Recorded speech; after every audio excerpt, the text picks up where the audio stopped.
Merry Christmas. Happy New Year. That's right. We're still in the season of Christmas. Christmas keeps on going for a few more days till Wednesday. We move into the time of Epiphany, which lasts us all the way to Lent. We'll be in Epiphany for several weeks. And it's the time in the church calendar that we celebrate Christ's public ministry, not just to Jews, but to Gentiles like you and me. And so as we spend one more Sunday in Christmas, remembering the greatest gift the world has ever received, Jesus. Friends, this baby that was born on Christmas morning, he was God. He wasn't just any old baby. He was actually God becoming flesh. And he moved into the neighborhood, into our shame and embarrassment, to love us.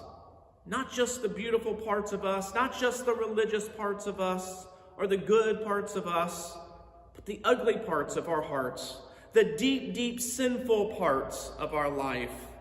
And not only does he love us, but he sits with us in the mess. He moves into the neighborhood, John 1:14, and he ultimately dies for us while still in the neighborhood. But his early years were not so easy. In fact, none of his life was that easy. In fact, it was very hard, especially on his parents. These same parents who just 9 months earlier found out they were going to have a baby, and now Mary is all but 14 and Joseph maybe 19. And the story, a narrative that was put on them without their wishing. All their hopes and dreams have been flushed, and they are being forced, whether they like it or not, into this narrative. It's almost as if it was predestined on them, because, well, it was. Our gospel today picks up just after the birth of Jesus. The Magi had just come and worshiped him, and they brought him some pretty strange gifts, if you'll remember. They brought him myrrh and frankincense and gold. What odd gifts to bring a baby. Ladies, next time you go to a shower, why don't you take some myrrh, the spice used to kill the stink on a dead body? I want you to take a little frankincense, the incense used in Anglo-Catholic churches to usher in the Spirit of God and the worship of God. Or why don't you take them some gold? All babies love gold, right? And as they make their way home with these gifts that they had received, after a long 9 months, the Bible says in Matthew 2:13 that an angel visited them and instructed them to flee to Egypt. Could you imagine moving to a new country after giving birth because a crazy king wants to kill your new baby? They're not sure how much time is between the birth and the move. But if they were anything like me, they hate moving. I hate to move. As you know, we just moved a few months ago. We've been here for, 6 months now? And we still are unpacking boxes. Our garage looks like an episode of Hoarders. I really would like to take a match and just light it all on fire and say, hey baby, let's let it burn. We've not had it for 6 months. We probably don't need it. Jana won't let me do that. That's what I would like to do. But Jana is a wonderful planner. And all the planning that went into our move, it was still a massive headache. It reminded me of the time when we were in seminary. I just graduated with my MDiv, and Jana was very far along in her pregnancy with our first child, and she had him the day after graduation. And so I went to the seminary and told them, hey, we just had a baby. Could you give us an extra week or so before we have to move out of campus housing? And they said, oh, sure, we'll give you 3 extra days. 3 extra days. So what is that all about? It means we got to do 2 of the most stressful things life can offer you. Have a new baby and move 2 states over, an 8-hour drive in a U-Haul truck. It was loads of fun. And so when I hear this story with Joseph and Mary and baby Jesus and having to move because somebody's out to kill their baby, I can empathize. I actually get a little twitch because I can understand exactly what they must be going through. Plus, 10 times more, because nobody was out to kill my child. And so I can connect. I can relate. Let me set the scene. They had just traveled 70 miles to Bethlehem in order to be counted in a census and pay some taxes. And oh yeah, to deliver a baby, and not in a hospital with all the modern day equipment and pain meds. No, in a stable where her new husband, who she had never been with, mind you, received the privilege of delivering her baby. What a honeymoon. Can you see the scene? Poor shy Mary, wanting nothing more than her mom and perhaps the village doctor, had to settle for Joseph and a few cattle to comfort and deliver her. Listen, friends, this was no silent night. That song always makes me scratch my head a little bit. Listen, friends, there was nothing silent about it. No warm blankets, no warm room, just a cold stable with a bed of hay to lay back on. And many times we zoom right past that picture to the nice picture that we see in our manger scenes. Friends, it's a beautiful scene, but I think it's far from the reality of what was really happening. And yet in all the chaos of the delivery, God was present. In fact, he had never been more present than at that very moment, for he was being born as one of us, as a human with flesh and blood. Soon after this birth, they received visitors from the east in Matthew 2. Now after Jesus was born in Bethlehem of Judea in the days of Herod the king, behold, wise men from the east came to Jerusalem, saying, "Where is he who has been born King of the Jews? For we saw his star when it rose and have come to worship him." When Herod the king heard this, he was troubled, and all of Jerusalem with him. Assembling all the chief priests and the scribes of the people, he inquired of them, "Where is the Christ? Where was he to be born?" And they told him, "In Bethlehem of Judea. For so it is written in the prophet." Verse 6, "And you, O Bethlehem, in the land of Judea, are by no means least among the ruler of Judea. Far from you shall come a ruler who will shepherd my people Israel."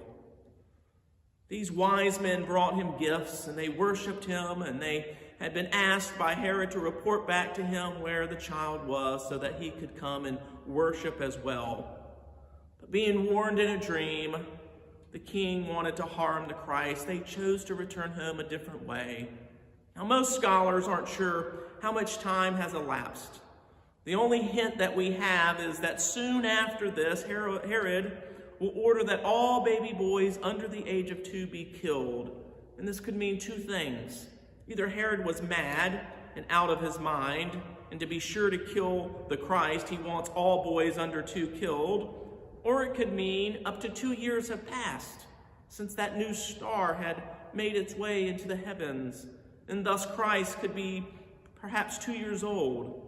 Nonetheless, we see in our scripture reading today that the angel of the Lord visited with Joseph once again, and he tells him to move. This was not an unfamiliar scene for Joseph. He had seen this angel before. They were becoming friends probably, and it didn't scare him like it did the first time. And the angel simply said, "Take your child and wife and head to Egypt." In verse 13 it says, "And he is told to stay there until you hear back from me, for Herod is going to search for the child to kill him." What a scary thought. Has anyone in here had their child threatened in that way? I can't even imagine what was going through their minds. So Mary and Joseph had already been uprooted from their home. They had traveled a great distance just so they can be taxed by the government. They arrived to find no place to stay, so they slept in a stable, and the stress of the long donkey ride caused Mary to go into labor and having her baby in a not-so-great situation. And then, as if things couldn't get worse, a crazy king is going on a killing spree in the middle of the night. And the family is hastened once again to travel and to move 150 miles to another country known as Egypt. Where would they stay when they got there? How were they to plan? How long would they have to stay there? There was no answers, only questions. Questions that came from a dream. Questions that came from an angel, a voice that Joseph had heard before. And in good old Joseph fashion, once again, by faith, he followed the order. To us, this account takes up just a few verses in the Bible, doesn't it? We read through it and over it, missing a lot of the details. We like to rush on to the good parts of the story, the happy ending, if you will. For a moment, consider the story at hand. This was their life. A life, I remind you again, that was not their choosing. This was real stuff being imposed upon them, real conflict, real stress, none of which were easy. What happened to their best life now? What happened to we're following Jesus now? Everything is going to be easy. I wonder just how many tears they shed, or how many blisters and sore muscles they got from their long journey by foot, or how many nights they went to sleep wondering what was going to happen tomorrow or the next day. I mean, this stuff is too good to make up. Our first world problems pale in comparison to this. Think about it. They have abandoned everything. They knew nothing. They left home. They left work. They left their families as newlyweds. They barely knew each other, and they left everything comfortable and normal. For what? For what? A dream and a baby. Never were they asked if this is what they wanted.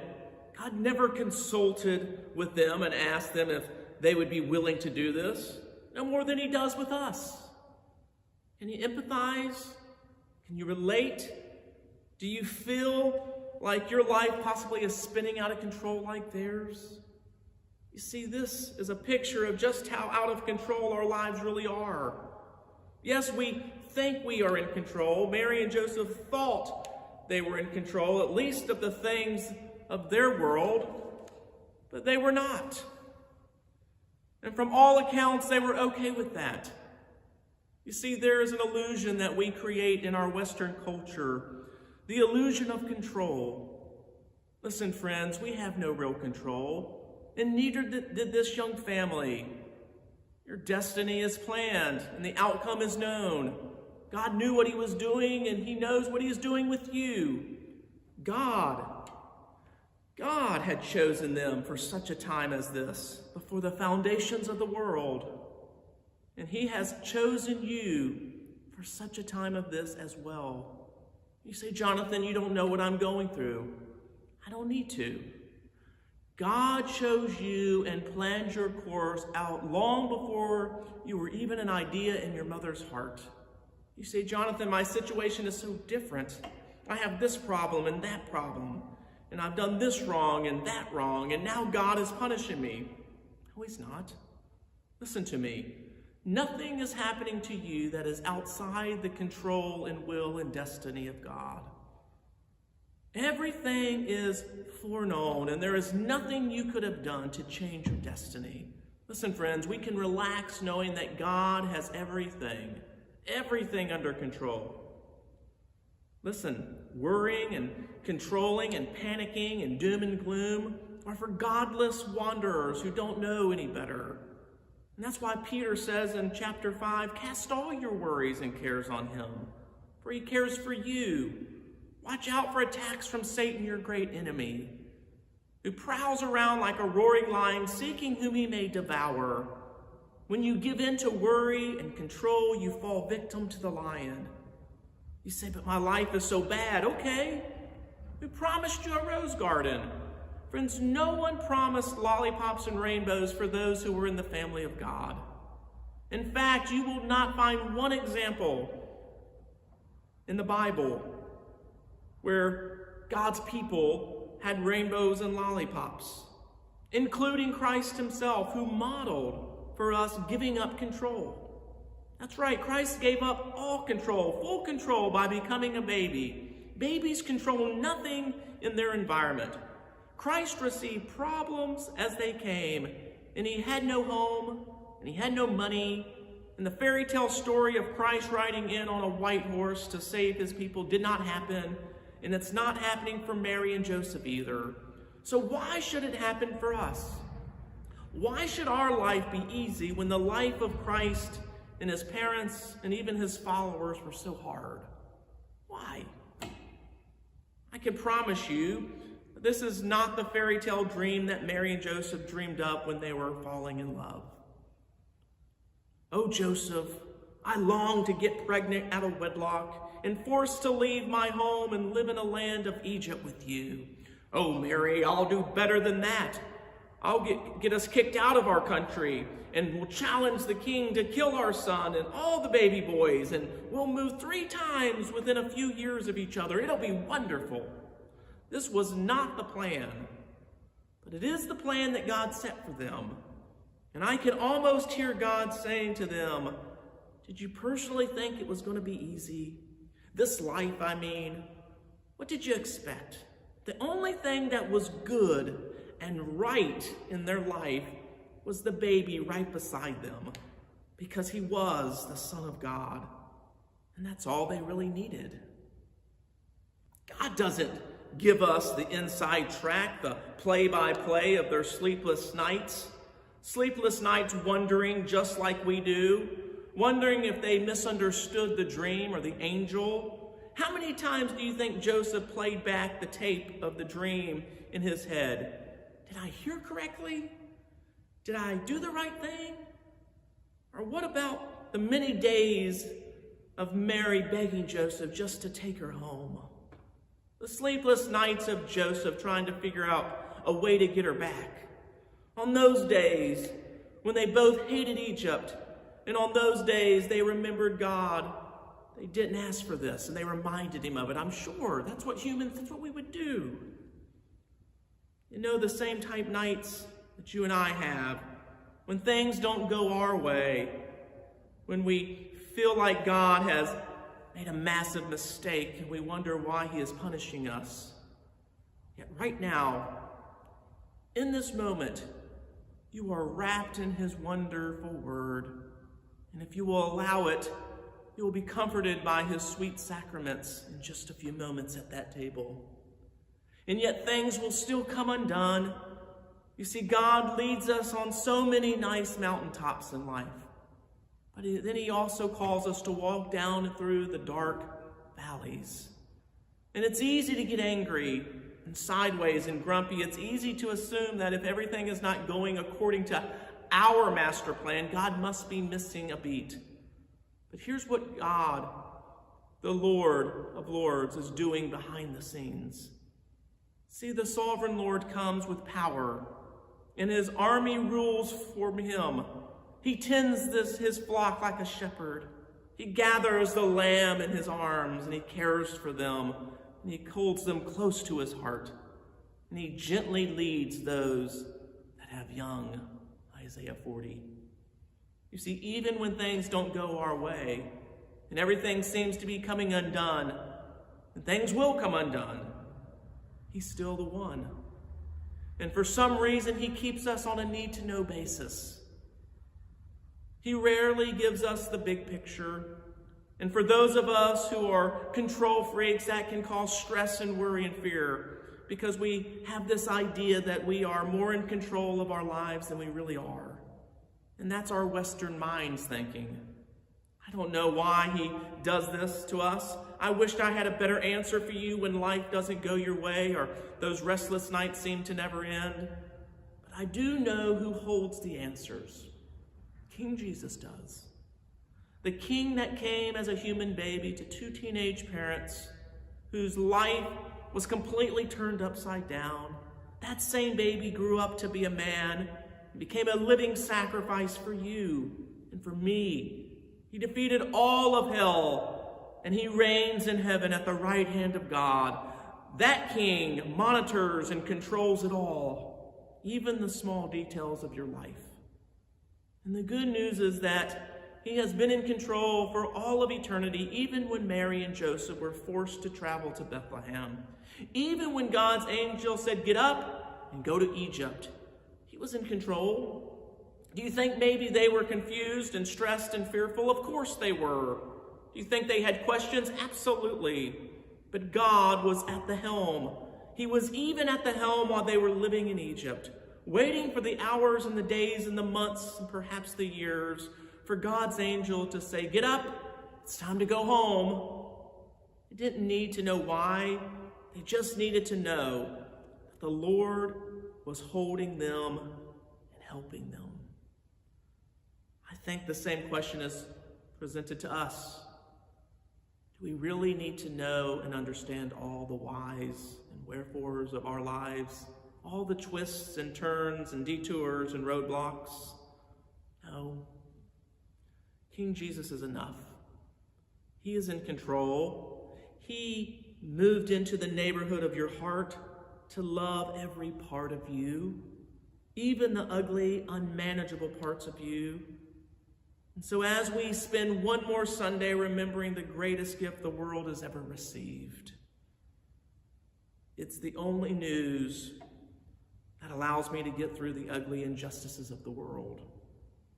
As I think of all the wrongs going on in the world today, why? No answers. Friends, the only thing that allows me to lay my head on my pillow in my nice, comfortable bed, in my nice, safe home, is knowing that King Jesus is in control and is enough. And it's in control and knows what he is doing. King Jesus has not fallen off his throne in 2020. Nope, he's sitting up there. He knows what he's doing, and the rescue plan is on the way.